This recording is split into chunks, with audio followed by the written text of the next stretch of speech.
Bones and DC. A love story even Romeo and Juliet would be jealous of. No, but for real, has anyone ever discussed why they hate each other so much? I think we should get to the roots of it. Maybe a decade back, Jump would do the trick. And as many think, their first altercation wasn't really the start of it all. It goes way back. And yeah, it's sort of an emotional ride. No, really. It all started with a first bad impression in 2010, when DC had just gotten his first big MMA victory against Jason Riley, and he got to meet the Phenomenon, who by the way, was steps from becoming the champion. Oh, and did I mention, they had the interaction backstage during the Lesnar and Velasquez event. Yeah, so according to Jones, he went ahead to greet DC with good intentions. Daniel needs another hug.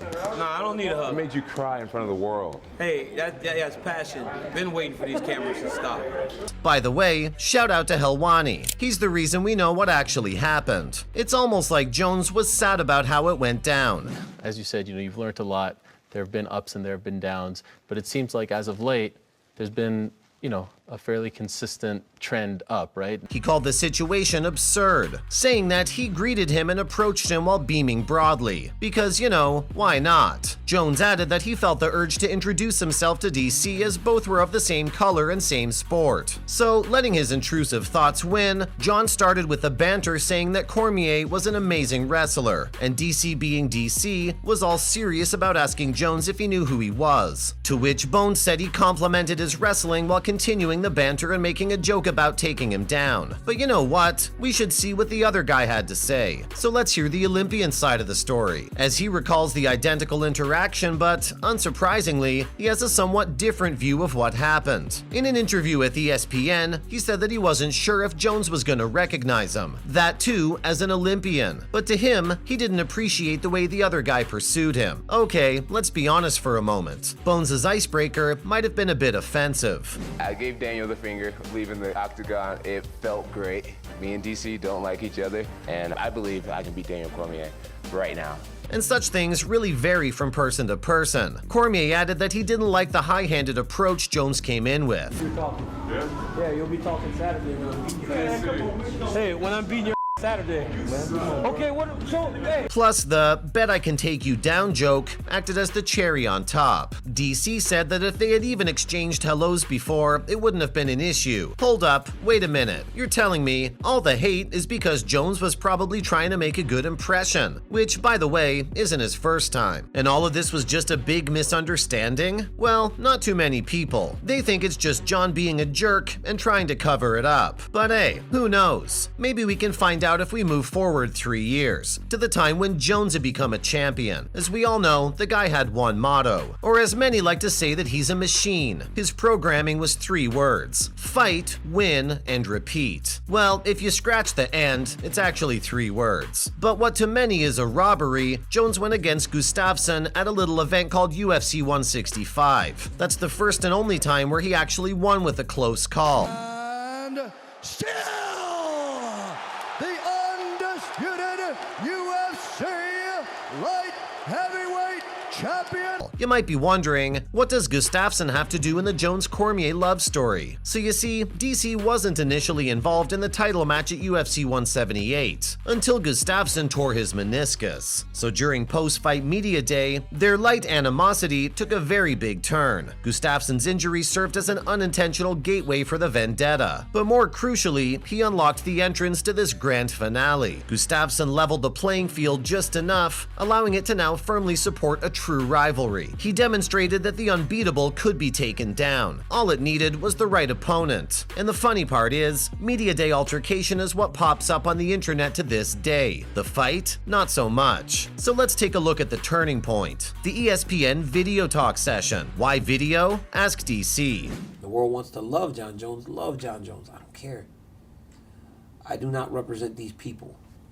I represent myself, my family, my team. As I mentioned a second ago, the Media Day thingy, where at first the incident was not significant, just your friendly neighborhood stare down, until Cormier decided to take things to another level. Jones received a neck push from DC and then replied with a very strong punch. This guy put his hand in my throat. It's the first person that actually touched me before a fight. Actually, you touched me right before because we went forehead to forehead. Which I think didn't connect, but the sheer force from his takedown attempt took them both off the stage, where they continued to wrestle until security intervened. intervened. He then rushed forward in another takedown attempt. The altercation didn't result in any significant injuries, but it nevertheless caused additional bad blood and obviously made worse headlines. Come on, please tell me you've seen the video. To me, it's even better than Conor McGregor's "Who the F is that guy" clip. Who knew hot mics actually added heat to a rivalry? After the whole altercation, the media day was halted. I'm telling you, their love for each other is so strong it postpones events. Anyway, let's now consider a bit of the great conversation that took place. Jones, yet again breaking the ice, asked DC, "Hey,